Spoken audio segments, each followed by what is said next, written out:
Hello everyone, সবাই কেমন আছো? আশা করি সবাই খুব ভালো আছো। তো আজকের এত কিছু আয়োজন দেখে ঠিক ধরেছে যে কোনো অনুষ্ঠান কিংবা কারোর বার্থডে আছে। না, বার্থডে নেই, অনুষ্ঠান তো বটেই আছে, তারই জন্য এত কিছু আয়োজন। সকাল থেকে লেগে গেছিলাম এই আয়োজন করার জন্যে।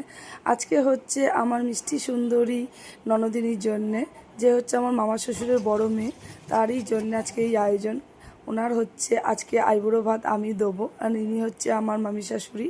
তো এই ননদিনীর কিছুদিনের মধ্যেই চলেছে নতুন জীবনের পথ চলতে।